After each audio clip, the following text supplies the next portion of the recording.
Programa Pauta Cultural, seu programa de toda semana, mais uma vez aqui, trazendo um pouco da história de Rondonópolis e adjacências. E dessa vez, a minha convidada, ilustre convidada, é nada mais que a nossa doutora, professora Laci, do campus de Rondonópolis. É lá e cá, já estou voltando.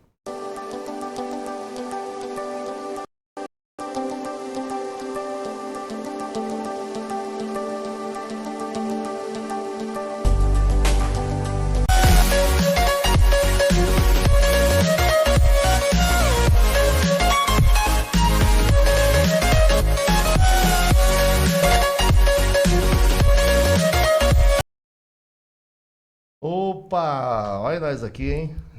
Tão bonito lá, a senhora é de branco e eu de preto. Certinho, tudo certo. Doutora Laci, que prazer para a cultura de Rondonópolis ter a senhora aqui com a gente hoje no programa Pauta Cultural. Seja bem-vinda. Eu que agradeço, Max. É uma alegria estar aqui num programa tão rico. E se de alguma forma eu puder contribuir, ficarei muito feliz, Nossa, né? pelo amor de Deus. Eu estava ansioso por essa entrevista, há muito que eu queria trazer a vossa presença e para a senhora nos contar um pouco desse vasto histórico.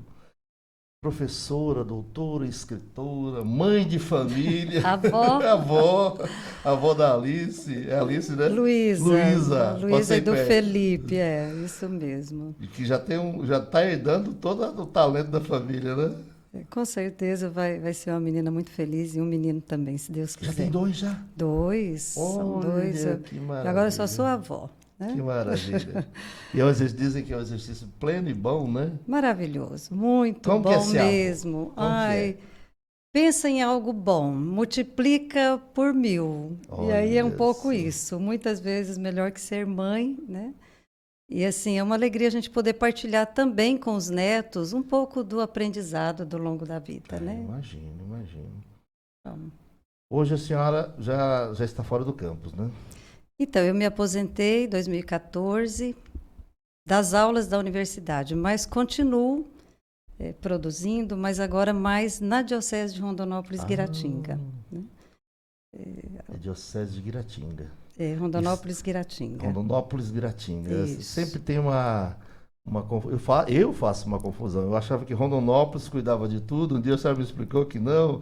Outrora era a diocese, a matriz era em Guiratinga, né? Como que é? Na Explica isso para nós. verdade, a Diocese de Rondonópolis, ela passou por uma reconfiguração em 2014, por conta do desenvolvimento muito acelerado de Primavera do Leste, né? Certo. Que pertencia à Diocese de Guiratinga. E aí, então, por uma análise, um estudo feito pelo Núncio Apostólico, achou por bem que fizesse essa nova organização, né, da Diocese. E aí nós tivemos, então, a partir de 2014, de agosto de 2014, a Diocese de Rondonópolis-Guiratinga. Então, são 13 municípios, alguns municípios que pertenciam à Diocese de Guiratinga vieram para a Diocese de Rondonópolis-Guiratinga, e outros que pertenciam à Diocese de Rondonópolis passaram para a Diocese de Primavera-Paranatinga. Primavera-Paranatinga. Isso. Né? Então, que interessante. houve um desmembramento e uma reorganização. Então são dois polos que a gente tem aí, né? Isso, bem próximos. Bem próximo. E as dioceses, elas compõem o que a gente chama de Regional Oeste 2. Regional Oeste 2. Isso, são todas as dioceses de Mato Grosso, né? O que encontro aí compõem. pontual Isso. dessas famílias todas. Exatamente. Olha, só que maravilha. Doutora, vamos voltar um pouquinho na linha do tempo. O campus. A senhora repetiria tudo que foi feito no campus? Nossa, com muita alegria. Com muita alegria. Eu fiquei mais de 30 anos no campus, 34 anos em sala de aula, né? E foi onde eu aprendi muito, né? Muito, né? E me apaixonei pela pesquisa, pela produção, pela extensão, pelas aulas, pelo ensino. E assim, devo muito ao campus, né? Porque a partir do momento em que eu comecei a me especializar e o campus me possibilitou isso, né? Perfeito. E aí então a gente começou a se encantar ainda mais, né, com a história de Rondonópolis, a história da educação, a história dos movimentos sociais, a história de Mato Grosso em termos assim dos movimentos também, né? Então a gente acabou fazendo muitas pesquisas, graças a Deus, e que germinaram algumas obras e que fico muito feliz por poder estar ajudando, né, outros pesquisadores a elaborarem suas monografias, suas dissertações, suas teses, né? É porque é uma Muito formação bom. perene, né, doutora? Ela não Assim, acaba. um Isso, aprendizado constante. cada uma com uma temática diferente. Isso é um desafio para quem está à frente Com certeza, daquela Max. instituição, né? Eu fiz bons amigos na instituição, na grande instituição do FMT, devido ter sido presidente do conselho, sempre havia uma representação e que nos traziam importantes informações para dentro da cultura, que é tudo migrado, tudo junto, conectado, inapartavelmente a gente pode caminhar. E ali nós conseguimos lograr muitos êxitos com a ajuda da universidade dentro da cultura. Quantos livros? Vem de cabeça? Olha, na verdade, assim, livros mesmo, foram acho que 8 8? livros, né? Que 8 foram livros. frutos das dissertações, das pesquisas, da tese, né? E daí nos últimos 10 anos a gente teve uma contribuição também com subsídios, que a gente fala que não são livros, né? São materiais de estudo que a gente tem auxiliado, Dom Juventino, né? Saudoso Dom Juventino. Ele confiava muito na gente, né? E nós produzíamos muitos materiais lá. Então, nos últimos 10 anos, mais realmente na diocese, né? Esses subsídios que a gente ajudou. E logo mais vamos estar falando desse livro que vocês estão vendo aqui, junto ao meu microfone, que é o último filho literário dela. Pode dizer assim, né? Sim. Que maravilha. Doutora Lacy, o que falta para a educação no Brasil? Que pergunta difícil. Olha, Max, eu acho É a base, tá na base. eu acho que o que falta hoje é um pouco assim de paixão por parte das pessoas que estão envolvidas na educação. Paixão. E de ter assim realmente uma preocupação sobre o que é o ensino, né? E educar para a vida. Não é só transmitir conhecimento, isso é fácil, né? Até pelas redes sociais a gente consegue muito bem isso, mas a questão do educar, né, de valores. E a grande preocupação assim da gente hoje é uma inversão muito grande de valores, né? Então, parece-me faltar um elemento fundamental nesse processo, que é um investimento maior na família, nas famílias, né?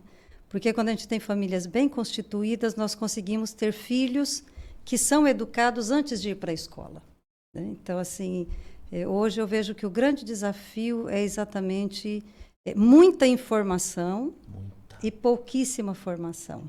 Pouquíssima informação. Particularmente, se eu trabalho com catequese de adultos, e é muito comum, agora estamos iniciando turmas, chegarem pessoas com 19, 18, 20 anos, sem o batismo, sem o mínimo de uma formação religiosa, né? Então, isso é preocupante. Acho que assim, o investimento maior, a educação nesse país, né, e de maneira geral, passa muito pela família. Então, se a gente voltar a ter famílias bem constituídas, investir mais nessas famílias que nós temos, né? Eu gosto muito de uma frase do Santo Padre João Paulo II, que ele dizia: investir na família é construir o futuro, né? Investir na família é construir o futuro. Eu acho que para a gente ver a educação com mais cuidado, com mais zelo, a gente tem que ver a família também. Não basta o aluno ou a aluna, mas tem que ver o que a família está contribuindo nesse processo também, né? Olha, ouvi isso de uma pessoa que está lá, teve no front, continua ainda no front da educação. É muito revigorante, porque a gente acha que nesses últimos 30 anos a configuração familiar ela mudou muito de nome. Sim. Nós temos instituição mãe solteira, instituição tio, instituição avó, instituição do governo, e a família ela vai sumindo essa figura. Eu estou errado? Eu creio assim, Max, a questão da família, quando a gente fala família, hoje nós temos diferentes tipos de família. Né? Independe disso, né? Eu vejo que qualquer configuração que tenha a família, pessoas que moram juntos no mesmo lugar, a questão são os valores, né? Porque uma criança que ela é criada com a mãe sozinha, ou com o pai sozinho, ou com a avó, com a tia, ou com os pai e a mãe, se não tiver os valores, né, ela não vai E entender o que é a depende da família. tutelagem, o que vale é os Isso, valores. são os Ah, valores, são tá, os valores. entendi. Né? Porque o que a gente vê com muita tristeza é essa inversão de valores. Então, tudo pode, tudo é permitido, e aí a gente vê assim muita violência, né? Muito feminicídio, muita intolerância, muita posse, né? Então, o que é isso? É falta de limites, falta de disciplina, falta de amor, falta de valores, né? Eu vejo assim com muita preocupação porque isso reverbera na sala de aula. Na sala de Né? aula Nós que vai somos cair, professores vai cair no... recebemos, né, essa carga toda. Então, se vem com uma formação, com valores, Ele muda consegue tudo. respeitar o professor, ele consegue Exato. absorver conhecimento. A questão do respeito. Eu né? acho que a pergunta foi respondida, viu, doutora? Eu Conseguimos não sei. responder. Uhum. E assim, ao longo do tempo, né, aproveitando a deixa da universidade, a gente percebe isso com muita clareza. Né? Foram muitos anos que eu fiquei lá e a gente vê a pessoa que chega ali com valores, ela sai um profissional qualificado. Quando a pessoa chega... Desleixado. Isso. Então, aí não tem como. Por mais que você tente, é muito pouco que a gente consegue. E né? a percepção aguçada desse docente percebe. Sim. Percebe, né? Passa a ser... Acolhe, não acolhe? Acolhe, É acolhe. obrigado a acolher, né, doutora? Por isso que eu falo, acho que falta um pouco de paixão, né? Porque quando a gente olha com esse cuidado, com esse acolhimento, é diferente a relação que você trava com o estudante. É né? diferente. É diferente, porque aí você se aproxima, você tem como entrar no coração dessa pessoa, e aí sim, o conhecimento que você tem a transmitir vai realmente ficar ali. Facilita, né, doutora? Com certeza. Facilita. Com certeza. Nossa, que maravilha. Hoje nós estamos bebendo de uma fonte Oh, meu científica. Deus. E essas palavras são de Imagina. importância para a nossa cultura, doutora. A senhora não tem ideia de quanto as pessoas que vão ver esse vídeo precisam dessas palavras para talvez restabelecer esses valores que a gente vem perdendo historicamente, né? E o Sim. arco-íris histórico nosso em perda, ele é imenso, né? Sim.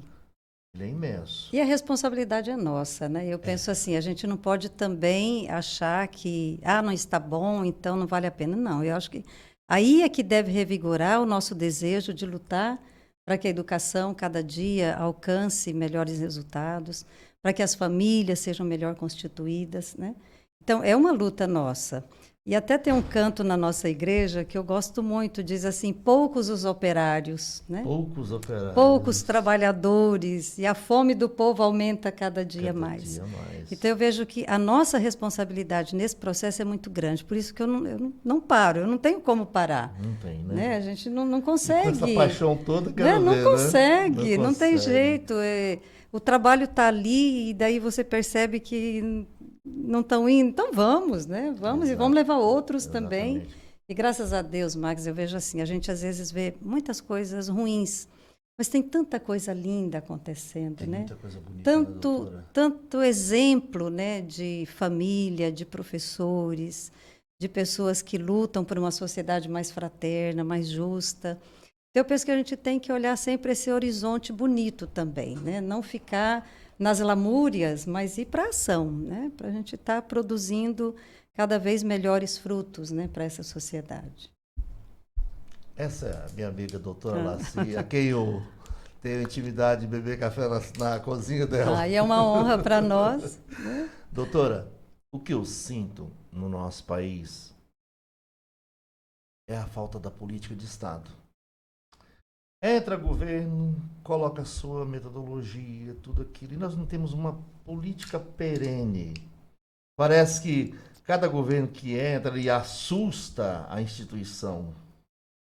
Por que a gente não pensa em política de Estado perene, imutável? É uma utopia, né? É eu uma vejo. utopia, né? Na verdade, assim, eu até percebo que às vezes mudar é até bom. A questão é que às vezes fica numa competição e numa destruição do que vinha sendo Do que feito, vinha né? sendo O que feito. nos entristece é isso, é quando tem algo que está sendo bom, está produzindo frutos, aí vem o outro e rompe com aquilo, Anos de né? história, né? É. E eu aprendi uma coisa, Max, assim, às vezes a gente estava em reunião, estávamos Uhum. conversando, e às vezes a gente é levado a ficar assim, reclamando muito, né? Eu penso que a gente tem que reclamar, tem que buscar melhora, tem que tudo, mas não, isso tudo não pode nos impedir de fazer o nosso trabalho, sabe? Eu gosto muito da história do beija-flor, né? No incêndio Do da incêndio da floresta. floresta, né? Eu acho que cada um tem que fazer a sua parte, Tem né? que E levar o se seu nós pouquinho d'água. fizermos a nossa parte com alegria, nós vamos fazer os outros também quererem fazer a mesma coisa, né? O, o Brasil, um país rico culturalmente, eu digo que um entroncamento histórico, né? Praticamente. Para cá fluíram inúmeros espíritos humanos, cada um com seu trejeito, cada um com a sua cultura, cada um com a sua linguagem. E eu sei que não é fácil a gente mexer nessa roda desenvolvimentista. Por exemplo, nossos vizinhos, a Argentina, 1905 mudou a sua educação. Estados Unidos, 1936, alfabetizou 70%, né? Eu acho que os tempos mudaram, os levantes hão de ser outros, mas a gente tem que pensar seriamente também nessa forma de investir nessa educação. Sim. Principalmente na valorização dos educadores, né? Na Valorização dos educadores. Me valorização. fala um pouco sobre isso, a ótica da doutora Olaci. Olha, eu lecionei muitos anos, né? Ainda me 30 considero anos, né? professora, 30 quase anos, 40, quase porque eu 40. aposentei, eu tinha Mas nunca vai deixar de ser 38 anos de professora. trabalho, Eu né? tenho Já certeza faz que um a senhora tempo. recebe uns telefonemas. Me socorre, pelo amor de Deus. E a gente vai com muita alegria mesmo. Mas eu percebo assim, nós poucas vezes fomos valorizados nesse processo. Tivemos governos que nos valorizaram, sabe? Eu percebo assim, na década de 80, quando eu entrei na universidade, ser professora na universidade era Nossa, algo era um status. legal, Era um era legal. status Né? Tanto é que eu para deixei a aula no poucos. estado e fui para a universidade porque valia a pena, né? E porque lá eu sabia que eu podia alcançar mais pessoas do que numa sala de aula aqui no estado. E depois a coisa foi caindo muito, né? Principalmente nos últimos anos agora, houve uma desvalorização muito grande, Muito né? grande, né, doutor? Então não tem investimentos. Eu vejo assim, teve momentos que avançamos, sim, né? Agora eu creio que a gente começa um outro momento também de valorização da educação, com a outra visão de formar educadores, de valorizar quem está à frente da educação, e creio muito que vai melhorar, se Vai, Deus né? quiser, vai. Oxalá. Olha a nossa UFR aí, né? Nossa, eu ia falar Olha, disso agora há sonhei pouco. tanto, desde a década de 80 que eu entrei na universidade, sonhávamos, né? Não eu, Ter essa mas um autonomia. grupo, né? De É ter um uma grupo autonomia, um grupo de professores, militantes, né? né? Não dá para colocar nomes, mas assim, também não dá para ficar sem falar no nome do professor Tati, Tati, eu ia sugerir que a né? senhora falasse o nome Professora dele. Soraya, não Professora dá, Laudenir, Soraya. aqueles assim, a do FIMAT, né? Todos os Nossa. associados do FIMAT, não dá para esquecer. E o quanto lutamos, né? E assim, a gente viu que teve momentos que a gente avançou, conseguimos criar o UFR. Hoje é uma realidade. Hoje é uma realidade. Tem problemas ainda? Lógico que tem, né? Não tem como. Mas são passos significativos que a gente vem também dando, né?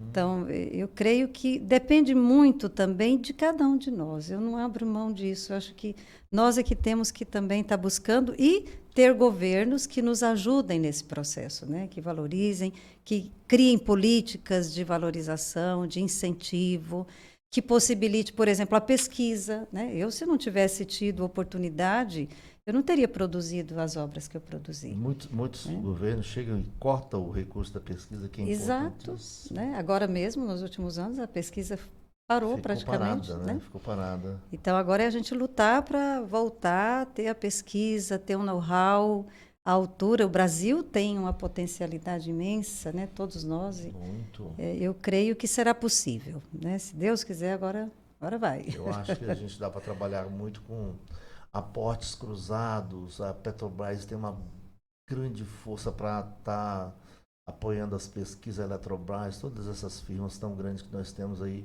que são apoiadores da cultura, mas se a gente não pensar a educação antes desse ser se tornar eminentemente cultural, fica difícil, né, É, doutora?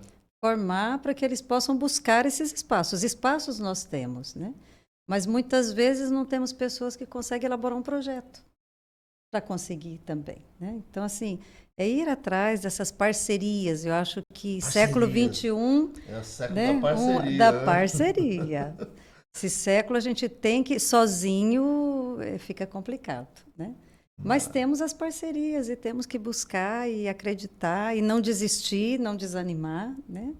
E aí assim a gente vai conseguindo. Foi assim que eu consegui produzir alguma coisa, Claro, né? claro, claro.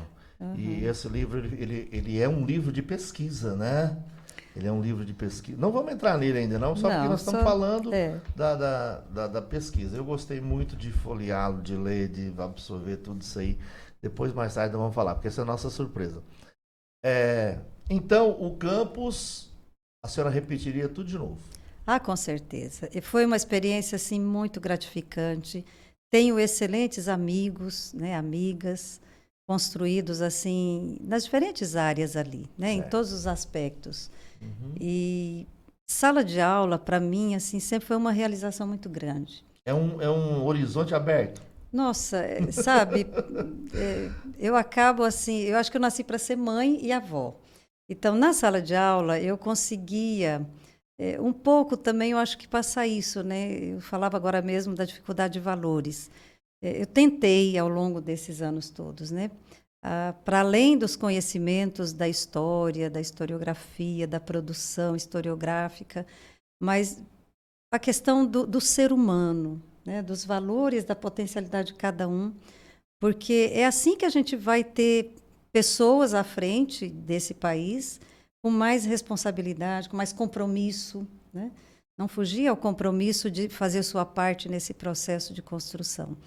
Então, sala de aula para mim assim sempre foi uma paixão, né? Uma paixão. E foi a partir da sala de aula que eu comecei a pesquisar alguns alunos, né, que eu percebia que tinham interesse. Vamos procurar o que está acontecendo. Então, assim, cada tema que surgia, uma pesquisa nova, um relatório que se transformava em livro.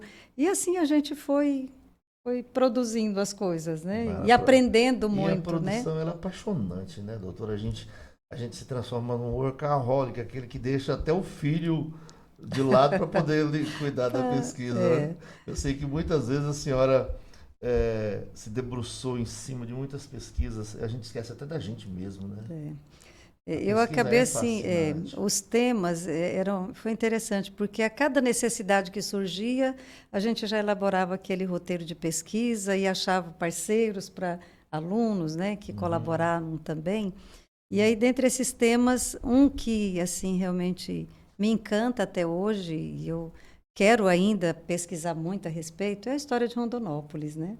Que maravilha, E tive a alegria de riquíssima. casar com um homem apaixonado também por Nem Rondonópolis, né? fala.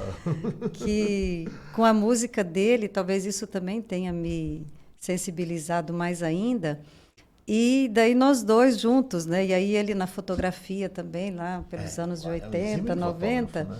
E aí começamos, né, a buscar arquivos, fotos. Então, fotografia também é nossa paixão, não é só minha, né? Olha que maravilha. E aí esse acervo fotográfico, ele sempre trazia uma novidade, né? Um ponto Um novo. ponto E aí vamos novo. pesquisar por que que era desse jeito. E assim a gente foi conseguindo escrever algumas coisas sobre a história da cidade, né? E a entrevista com antigos moradores é Que apaixonante, né? Tentar apaixonante. entender como que era essa cidade, como é que chegou a esse ponto, né? Hoje, você falava dessa diversidade cultural. Eu me lembro que na década de 90 a gente falava assim, qual a identidade de Rondonópolis? Pergunta de Qual a milhão de identidade dólares, de né? Não Rondonópolis, me né? pergunte que eu vou me sentir igual a senhora se sentiu agora há pouco. Qual Que a difícil, né? identidade? Nós temos uma pluralidade cultural imensa. E é interessante, assim, é algo que me recorda agora, quando eu fui entrevistar seu Hélio Garcia, que tinha sido prefeito, né? Sim. E eu estava, naquela época, pesquisando sobre mulheres, que foi um outro trabalho. Quando eu comecei o doutorado, eu ia escrever sobre mulheres. Uhum. E aí comecei a pesquisar, né? Certo. E daí eu perguntei, seu Hélio, como que era a cidade, né? Havia essa discriminação? E para minha surpresa, ele falou, olha, não tinha discriminação de mulher aqui. Mulheres que eram viúvas, mulheres que vinham, e até mulheres de expressão, a gente não vai citar nomes, né? Mas que tiveram um passado que até para muitos não era muito bonito e foram pessoas muito influentes na história de Rondonópolis, né? E é bonito ver que, como eram todos migrantes, eu falava, todos nós queríamos uma melhor condição de vida. Então, não tinha essa coisa de discriminação. Ele fala, no meu cartório, a maior parte eram mulheres. Né? Então, isso é gostoso a gente ver. Lembrar que na década de 60, tinha time de futebol feminino aqui em Rondonópolis. Dona Elza era a coordenadora, Elza do Lusitano. Do Lusitano. Né? Saudosa, querida Dona Elza. Ela coordenava a equipe do time feminino. Né? Então, olha quanta coisa gostosa na história da cidade, né? E, assim, não tem uma identidade cultural, falar é isso, aquilo. Primeiro a gente teve essa leva, né, tivemos os bororos, né, nossos primeiros moradores aqui. Depois chegam goianos, né, seu José Rodrigues com a família, 11 filhos naquela época, 1906. 22 braços para trabalhar. Você viu só, né? Depois vem o nome, né, de povoado do Rio Vermelho, 1915. Depois vem cuiabanos, vem mineiros, paulistas, nordestinos, né? Baianos, né, do Nordeste, cearenses, baianos, né? Maranhenses, vem todo mundo para cá. Depois, na década final de 70, os sulistas, né? Os sulistas chegam em Paranaense, 70, final dos anos 70, quando tem o Prodoeste, né, que é um projeto... Uma influência predominante. Imagina, né? Teve um programa de desenvolvimento do Centro-Oeste, o Prodoeste.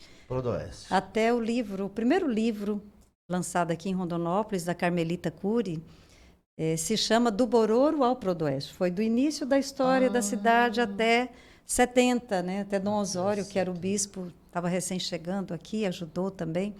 Então, assim, esse programa de desenvolvimento da década, final dos anos 70, traz muitos sulistas para cá, porque as terras eram muito baratas, né? Muito baratas. E aí vem as colonizadoras, e aí Mato Grosso se expande, um salto, até que em 79 tem a divisão. 77 é a divisão, mas a oficialização é 79, e aí, então, Mato Grosso recebe muitos sulistas, né? Então, essa mesclagem cultural é que faz a beleza de Rondonópolis, da nossa cultura.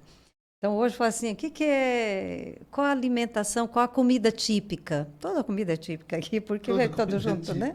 Pode ser que o churrasquinho predomine, como foi a pesquisa feita. A pesquisa da Abrazel. Isso, há um tempo atrás. Mas, por exemplo, quando eu cheguei aqui, que foi em 73, era galinhada.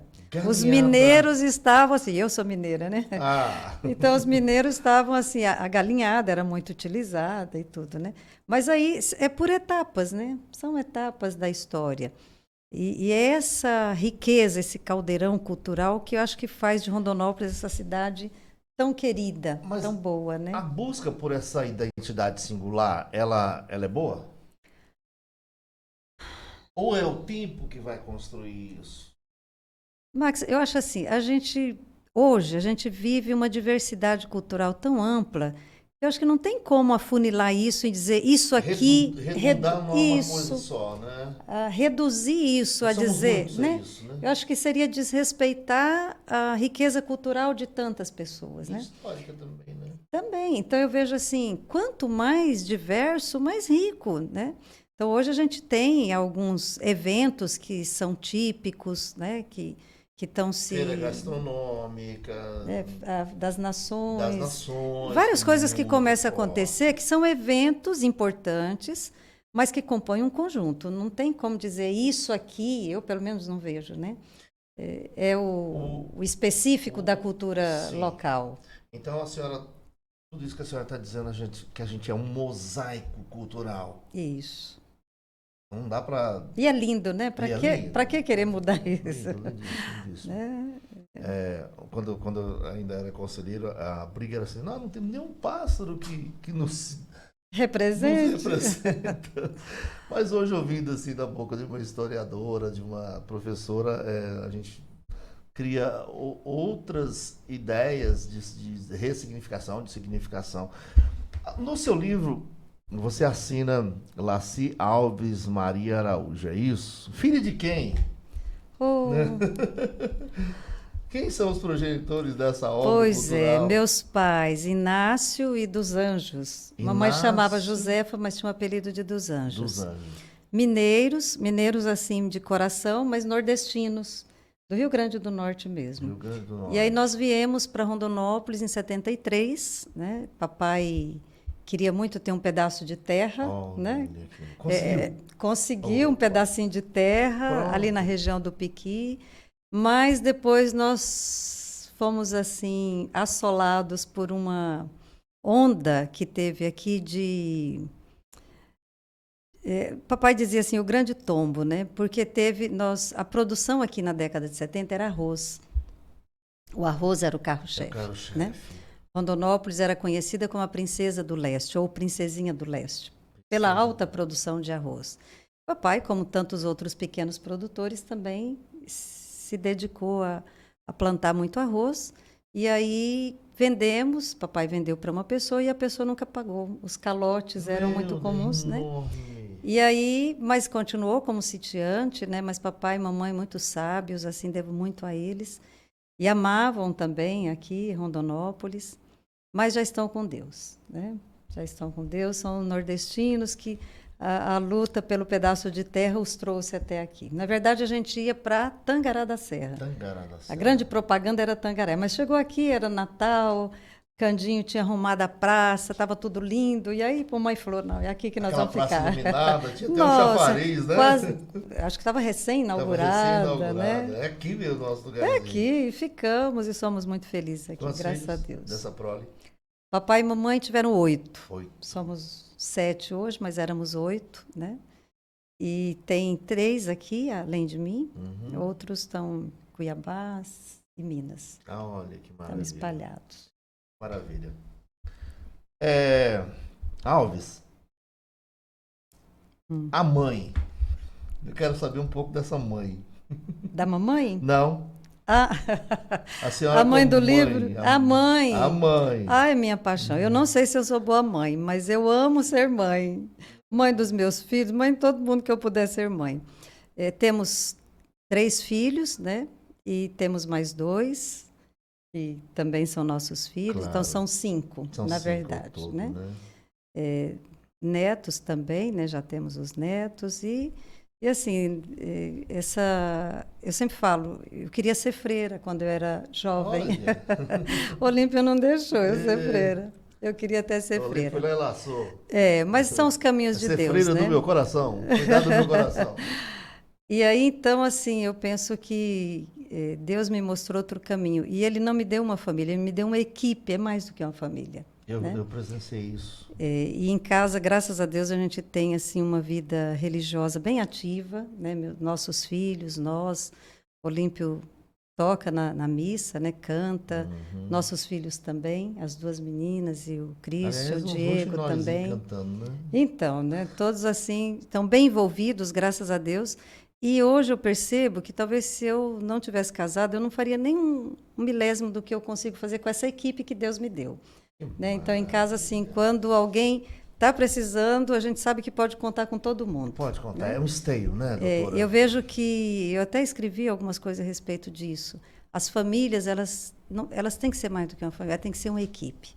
Onde um ajuda o outro, não onde um quer derrubar o outro. Né? Mártir, né, doutora? Não pode ter essa competição, tem que competição, ter né? esse espírito, né, de Deus, que é de partilha, de doação, de amor, né?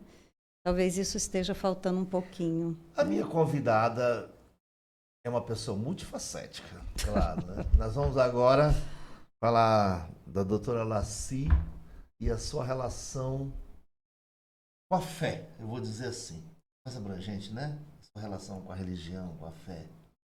Como é que é essa outra paixão sua daí? Essa é a verdadeira paixão. É um eu acho que desaguadouro todos de os paixão, outros, né? Os outros todos, eu acho que compõem essa sinfonia maravilhosa que é a vida da gente. Mas, assim, a igreja, ela me possibilitou e possibilita ser feliz. Né? Eu acho que eu sou uma das pessoas mais felizes do mundo, apesar de eu não ficar sorrindo, Claro. né, o tempo todo. Mas eu sou muito feliz e muito grata a Deus, porque ele sempre me ilumina, me protege, me conduz de uma maneira muito, muito bonita, sabe? Então, assim, não tem como, né? Falar de Jesus, eu sou catequista desde 75, né? Padre Miguel, e por isso o livro, né? E por isso o livro. Padre Miguel eu conheci em 75, quando eu mudei ali para onde a gente mora até hoje. E, assim, as palavras dele eram tão fortes, tão convincentes, que era impossível você ouvir e continuar fazendo a mesma coisa. Não tinha jeito, você tinha que mudar. E aos poucos a gente foi assumindo, e daí foi quando eu assumi a catequese, né? Catequista de Crisma, até hoje sou. E daí, na década de 80, nós começamos também com a legitimação de casais. 85, nos casamos, né, Olímpia e eu, e aí assumimos a comunidade Sagrada Família, e daí logo em seguida a gente começou a fazer esse trabalho com casais, né? Olha. E sempre muito bem orientados pelo Padre Miguel, né? Não aprendi a ser catequista até hoje, mas amo fazer esse trabalho. Estamos aprendendo. Quando você aprende um pouquinho, já mudou, e aí a gente reaprende e vai indo, né? Então, assim, graças a Deus, eu acho que essa vivência da fé é que nos sustenta, né? Que nos dá a base, é tudo, né? É a base que nos move, né? E, particularmente, na Paróquia Bom Pastor, né? Quando eu cheguei aqui, eu participei um tempo da Paróquia Santa Cruz, e depois mudei, eu morava pertinho da Santa Cruz, aí mudei ali para perto da Paróquia Bom Pastor, e aí estamos até hoje lá. Eu conheci o Padre Miguel, aliás, primeira coisa que eu conheci foram as canelas do Padre Miguel, que eu era pequeno, e eu fui num jogo, né? Ele jogava e eu conseguia só ver, olha lá o Miguel, olha lá o Padre Miguel. E eu só via as canelas do Padre Miguel jogando bola. Depois, mais tarde, em adulto, eu tive a oportunidade de conhecê-lo, Ele era muito amigo do meu irmão. Meu irmão era mecânico do Dermate. E ele trabalhou no DNR, Ele trabalhou né? lá. Meu irmão chamava-se Emiliano Rodrigues. E era chefe dele. E aí eu passei a conhecê-lo. Aí depois, quando ele se torna padre, eu conheço no conselho. Mas aí ele já estava com idade avançada, né? E nunca deixou de trabalhar. Mas eu vou estar contando aqui. Mas você que tem que contar, você conheceu também. Eu trouxe a senhora também aqui para falar sobre esse livro. Padre Miguel. Ninguém melhor que a senhora para falar desse livro para nós aqui, não. Então, esse livro, na verdade, ele, assim, toda a vida eu tive uma amizade muito... Nós, né, Olímpia, nossa família toda, tivemos um carinho muito especial com o Padre Miguel, por tudo aquilo que eu já falei, assim, que a gente aprendeu com ele. E tivemos a alegria de tê-lo como amigo, né? Muito, de dentro de casa. E depois ele batizou nossa filha, né? Ele é o padrinho da Clara. Ah, tá. E assim, a gente sempre teve um vínculo familiar muito grande, né? E eu pensava sempre em escrever. Fiz algumas entrevistas com ele, mas sobre as pesquisas que eu estava realizando sobre Rondonópolis, né? Ele também é um museu de história. Nossa, né? Conhecia muita coisa. Sim, chegou para cá na década de 50, né? Então aí eu queria muito escrever alguma coisa. Comecei a rascunhar, daí quando ele faleceu, eu dei uma organizada em alguns materiais que eu já possuía. E daí um dia, partilhando com o Padre Volney, ele falou, eu também tenho vontade, vamos escrever? Bora, vamos escrever.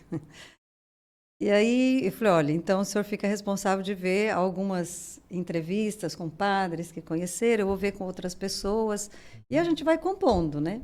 Tá certo. E aí, nesse processo, pegamos Dom Juventino também, porque Padre Miguel morou lá com Dom Juventino no final, né? E aí, então, na verdade, esse livro, ele é fruto dessas pesquisas, né, realizadas pelo Padre Volney, por Dom Juventino, a fala de Dom Juventino, e aquilo que eu consegui também organizar. Então, foi feito a várias mãos, né? A proposta, qual era, assim, quando a gente pensou em escrever sobre o Padre Miguel? Em todas as entrevistas que a gente fez, todas as pessoas nos disseram, Padre Miguel é um padre santo.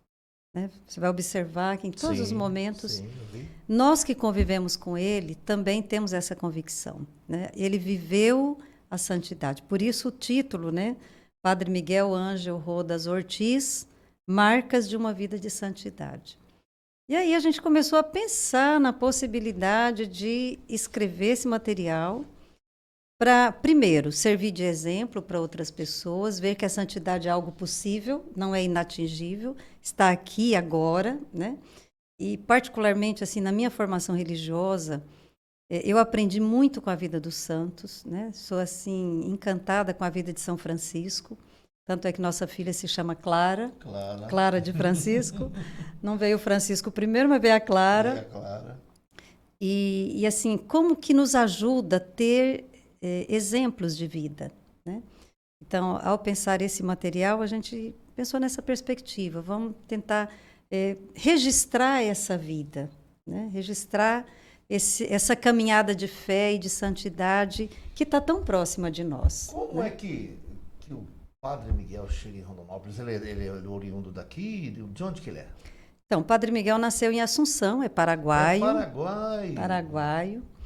E aí ele fez o ensino médio ainda em Assunção. Certo. Inclusive, dia 17 de abril, mês que vem, pouco mais de um mês, ele completaria 100 anos. 100 anos? Centenário de vida do Padre Miguel. Vai acontecer alguma coisa, né? Vamos ver, né? Mas assim, ele nasceu lá em Assunção, a família Rodas Ortiz, família bem tradicional. Claro. E daí ele veio terminar o curso de engenharia no Rio de Janeiro.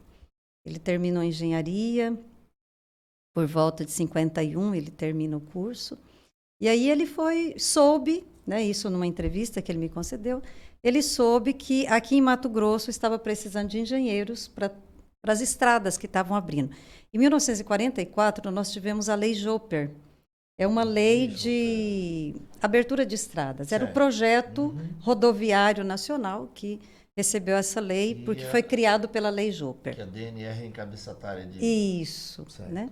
Isso em 44. Então, 51 está em andamento, né? O processo de expansão coincide também, por exemplo, com o projeto do Getúlio Vargas, da Marcha para o Oeste, né? Ele já pensava em trazer a capital para o interior, né? E tanto é que em 60 tem Brasília, né?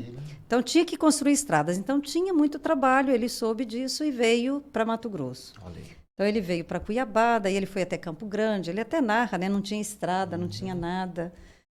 Tem até fotos, por exemplo, de Dom Vunibaldo, que foi o primeiro bispo nessa época, chegando aqui com as freiras em caminhões cheios de aqueles tanques grandes de óleo, né? Que vinha, não tinha posto de combustível na estrada, já vinha junto, né? Então, os paus de arara, tudo. Então, o Padre Miguel vem para cá, para Mato Grosso, mas ele fica mais...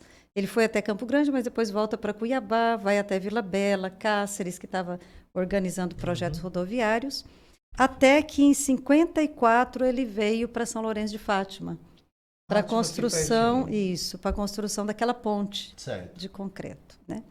Ele ficou 2 anos ali, ele conviveu com as freiras franciscanas, com os padres, porque ali já tinha aquela casa, estava sendo construída aquela casa que hoje é um centro de formação da diocese, né? E aí, nesse processo, ele intensifica a conversão dele, porque ele já, desde menino, ele tinha apresentado o desejo de ser padre. Depois ele praticamente ficou adormecido, ele fez o curso de engenharia, veio para cá. E aí, nesse processo, ele sente a vontade de ser padre. Aí ele faz uma experiência num convento em São Paulo, com os franciscanos mesmo, mas daí ele viu que ainda não era a hora, volta, e aí vem para Rondonópolis, né, para trabalhar aqui nessas estradas como engenheiro, né? Então, ele ficou aqui de 57 a 61. Mas já convertido, né? Nós temos, por exemplo, depoimentos do seu Hermenegildo, que até é amigo do Olímpio também, e ele fala que Padre Miguel era diferenciado, né? E até no livro a gente narra algumas passagens da santidade dele já. Uma delas que chama muita atenção era a forma que ele falava de Deus para as pessoas e tentava convencê-los de que as pessoas tinham que ser fiéis a Deus, né? Olha O aí. senhor Hermenegildo disse que Padre Miguel havia chamado ele para ir para o terço, né? Rezar o terço na matriz. Eles trabalhavam juntos no DNR. Uhum. E aí ele ia. Aí um dia ele falou, ai, acho que eu não vou não, né? E não deu um nó ali e não foi, né? Aí disse que no outro dia cedo, ele falou, ixi, Padre Miguel vai falar um monte de coisa para mim, né? E aí o Padre Miguel só passou e falou assim, Hermenegildo, Nossa Senhora mandou te falar que sentiu sua falta. Nossa, aquilo Nossa. foi, né? Então, o Padre Miguel ele tinha uma ternura incrível para falar do Esse amor eu de lembro Deus, muito, né? muito. Então isso tocava no coração das pessoas. Às vezes ele era duro, A mas ao homilia mesmo dele tempo era muito, excelente, né, muito doutora? profunda, né? Muito. Ele falava o que ele vivia. Então, e daí ele fica então aqui em Rondonópolis, né, nesse período até 61. Daí, em 62, ele vai para Mariana, onde ele começa a fazer teologia. Lá em Né? Mariana. Então, ele faz em Minas, depois faz uma parte no Rio e termina aqui. Né? E daí, em 66, ele foi ordenado padre. No dia 23 de março, né, de 66, ele foi ordenado padre e foi Dom Vunibaldo, que era o bispo, né, cria a Capelania Santo Antônio, onde está a Escola Santo Antônio. Né? Tinha sido criado o Que Educandário Santo antigamente era Antônio. chamado de Colégio dos Padres, né? Lá também, né? Santo Antônio. Eu acho que das freiras. Das freiras, isso, Era Colégio das Freiras, Isso. porque ali haviam algumas freiras da Ação Pastoral, freiras da Ação Pastoral. Exato. Depois elas foram embora e vieram as salesianas, que estão até hoje. Né? Ainda está sobre Isso. o comando das salesianas. As salesianas, filhas de Maria Auxiliadora. E aí então o Padre Miguel assume a capelania, era uma capela, como temos tantas capelas hoje na cidade, né? Era uma capelania, a gente falava, e depois essa capelania foi elevada à condição de curato, e em 73, 29 de julho de 73, foi criada a paróquia Bom Pastor. E aí ele assumiu a paróquia e ficou, né, até a década de 90 como pároco.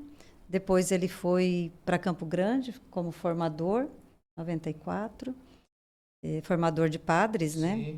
Orientador espiritual lá no seminário lá de Campo Grande. E depois ele voltou para Rondonópolis, né? Em 2000 ele volta e continuou no que ele chamava de pastoral volante. O que era isso? Visita aos hospitais, visita às famílias, né? Então assim, ele tinha paixão pelos mais pobres, pelos doentes, né? Ele era o homem da penitência, né? Sim. Muita gente. Ele era o homem da penitência. O jejum e a penitência, né? Assim, e a missa diária e tantas outras coisas. Ele né? foi o ser que mortificou a carne. É isso, né? Exato.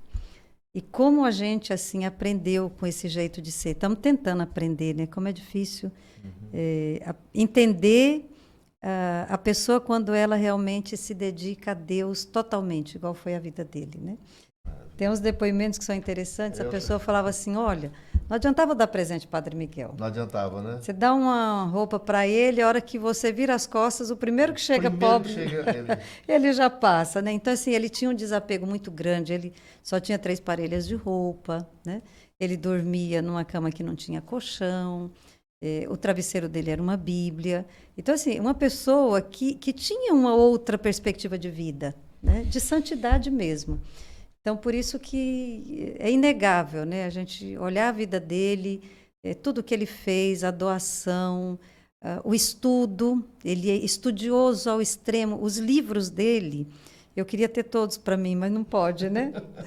Mas, assim, o livro das horas, que são os livros que os padres usam, era todo escrito do lado, todo riscado. Cheio de anotações. Ele não só lia, mas ele absorvia e, ao mesmo tempo, ele já deixava um aprendizado, né? Então, ele era muito e obediente. Já né? fazia o fichamento ali mesmo. Sim, sim. Nossa, que maravilha. Sim. Eu acho que, diante de tudo isso aqui, ventila-se a ideia da canonização, da beatificação. Né? Como é que é isso? Então, é um sonho da gente, É um né? É um sonho. sonho ter um padre, A paróquia um sonha. santo rondonopolitano, né? Nossa. Paraguaio, mas rondonopolitano, Uhum. porque ele, no testamento ele deixou que ele queria ser enterrado aqui. Então, ele está em nosso meio, né? Está Assim, em nosso meio. os restos mortais dele estão aqui. E a nossa proposta agora, né, já conversamos com Dom Maurício, nosso bispo, é começar a pensar na possibilidade de começar esse processo, né? É um processo muito longo, né? Temos alguns depoimentos fortes, mas ainda não suficientes, né? E a proposta nossa é exatamente A essa, ideia né? está sendo estudada, né, doutora? Isso. Uhum. E os próximos passos, Padre José Moreira, que hoje é nosso pároco da paróquia Bom Pastor, né? Já pensa em começar esse processo. Que maravilha. Então, provavelmente, daqui talvez não veremos os resultados, né? A gente não Mas sabe, talvez né? Rondonópolis seja agraciado com um santo, com né? essa Santo com esse Miguel. presente, né? Santo Miguel. Doutora Laci, deixei de perguntar alguma coisa que você queria responder? O Tá nosso ótimo. bate-papo.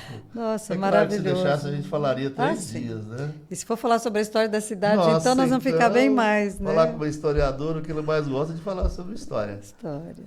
Doutora Laci, foi um prazer incomensurável para a gente ter aqui tantas informações, tanto histórica como religiosa, advindo dessa fonte inesgotável de conhecimento que é a senhora. Para a gente hoje foi uma tarde memorável passar esses 55 minutos do seu lado. Os seus agradecimentos aí, você pode falar o nome de quem você quiser, tranquilo. Olha, que alegria. Obrigada, Max. Agradecer a você pela confiança, pelo convite, por esse espaço tão maravilhoso, Lembrando né? que é uma coisa rara, eu vi poucas entrevistas da senhora. Sim. Mas, assim, uma alegria imensa, né? Agradecer a Deus pela vida, agradecer pela família, por tudo que Deus tem nos possibilitado, né? Inclusive por esse material produzido. Sim. Agradecer a Deus por estarmos aqui, podendo, né, de alguma maneira, contribuir, né, com o pouco que a gente tem aprendido, mas agradecer de maneira especial também a todas as pessoas que, de alguma maneira, abrem esses espaços para a gente poder chegar ao coração dos outros, né? É importantíssimo. E agradecer mesmo, Max, pelo convite, por estar aqui contigo. E, assim, o livro, né, nós temos à disposição lá na Paróquia Bom Pastor, se alguém se interessar. Por favor. Né? É uma história São pouquíssimos brilhante. exemplares, mas vale a pena a gente ver, não apenas pelo lado do registro, mas pelo lado dos valores, né? Pelo aprendizado de vida que Padre Miguel nos legou, né? E nos deixou, assim, tanta coisa bonita para a gente aprender e, principalmente, por saber que é possível, né, a gente ter uma sociedade melhor a partir das nossas práticas, da nossa vida, da nossa fé, né? Mais justa. E só lembrando que no discurso dela, ela enfatiza que cada célula tem que fazer a sua parte. Sua parte. Senão não funciona, Senão né? não funciona. Não ficar esperando as possibilidades, a gente tem que buscá-las, né? Buscá-las com alegria. Mas obrigada, Max. Deus te abençoe e abençoe cada dia mais esse seu programa. Amém. Diante dessa fala, a gente encerra. Semana que vem nós estamos aí de volta. Um abraço a todos. Com Deus. Que bom.